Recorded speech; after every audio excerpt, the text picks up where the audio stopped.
நவகிரக தலங்களில் சந்திரன் பரிகார தலமாக விளங்கும் சிவ ஆலயம்.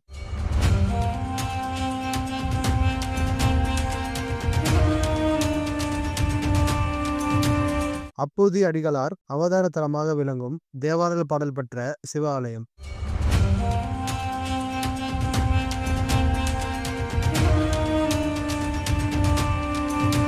வணக்கம் விவேஸ். இன்னைக்கு நம்ம வீடியோவில் திங்களூரில் அமைந்திருக்கும் கைலாசநாதர் திருக்கோயிலை பத்தி தான் பார்க்க போறோம். முதலில் இந்த ஆலயம் எங்கு உள்ளது என்று பார்க்கலாம். இந்த ஆலயமானது தஞ்சாவூர் மாவட்டம் திங்களூர் என்ற இடத்தில் அமைந்துள்ளது. இந்த திங்களூர் திருவையாறுல இருந்து 4 கிலோமீட்டரும் தஞ்சாவூர்ல இருந்து 16 கிலோமீட்டர் தூரத்திலும் அமைந்துள்ளது. கோயிலோட முழுமையான அட்ரஸ் மற்றும் கூகுள் மேப் லிங்கை டிஸ்கிரிப்ஷன்ல கொடுத்துருக்கேன். தேவைப்படுறவங்க பார்த்து தெரிஞ்சுக்கோங்க.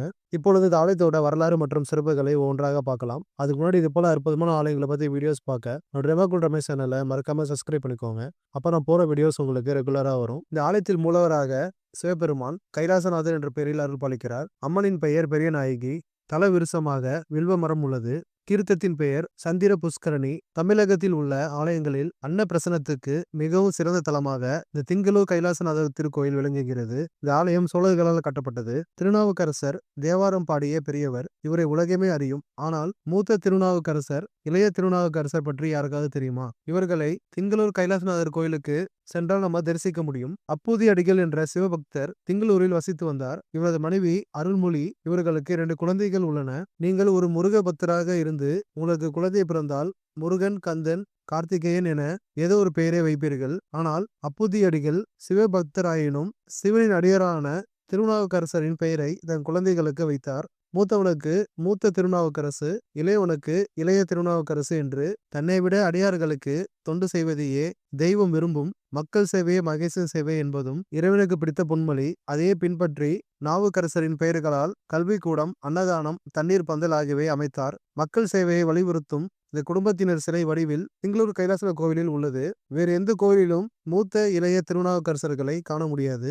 இதில் மூத்த திருநாவுக்கரசரை பாம்பு தீண்டியது. திருநாவுக்கரசர் அக்குழந்தையை காப்பாற்றினார் என்று வரலாறு உள்ளது. குழந்தைக்கு முதல் சோறு கொடுப்பதை அன்ன பிரசன்னம் என்பார்கள். கிராம மக்கள் தங்கள் குலதெய்வ கோயில்களில் இதை செய்வார்கள். வசதி படைத்தவர்கள் பெரும்பாலும் குருவாயூர் சென்று குருவாயூரப்பன் சன்னதியில் இந்த சடங்கை செய்வது வழக்கம். தமிழகத்தில் அன்ன பிரசனத்திற்கு மிக சிறந்த தலமாக திங்களூர் கைலாசநாதர் கோவில் விளங்குகிறது. அஸ்வினி, மிருகசீரிசம், உத்திரம், சுவாதி, திருவோணம், சதயம், ரேவதி நட்சத்திர நாட்களிலும் சந்திர ஓரை வேளையிலும் சந்திரனையும் பசுவையும் குழந்தைக்கு காண்பித்து வெள்ளை கிணத்தில் பால், நெய், தேன் கலந்த சாதத்தை ஊட்ட வேண்டும். இவ்வாறு உண்ணும் குழந்தைகளுக்கு ஜலதேவதையின் அருளும் ஔஷதி தேவதையின் அருளும் கிடைக்கும் என்பது நம்பிக்கை.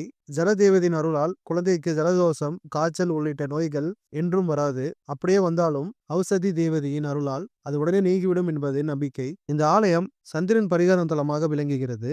சந்திரனுக்கு இங்கு தனி சன்னதி அமைந்துள்ளது. திருமண தடை, குழந்தை பாக்கியம், கல்வியில் சிறந்து விளங்க இந்த ஆலயத்தில் பிரார்த்தனை செய்யலாம். வேண்டுதல் நிறைவேறியதும் சுவாமி அம்பாளுக்கு வஸ்திரம் அணிவித்தும் கோவில் திருப்பணிக்கு பொருளுதவி செய்தும் நேர்த்திக்கடன் நிறைவேற்றலாம். இந்த ஆலயத்தில் மகா சிவராத்திரி, மார்கழி திருவாதிரை, பங்குனி உத்திரம், திருக்கார்த்திகை போன்ற விழாக்கள் சிறப்பாக கொண்டாடப்படுகிறது. ஆலயம் திறந்திருக்கும் நேரம் காலை 6 மணி முதல் 11 மணி வரையும், மாலை 4 மணி முதல் இரவு 8 மணி வரையும் திறந்திருக்கும்.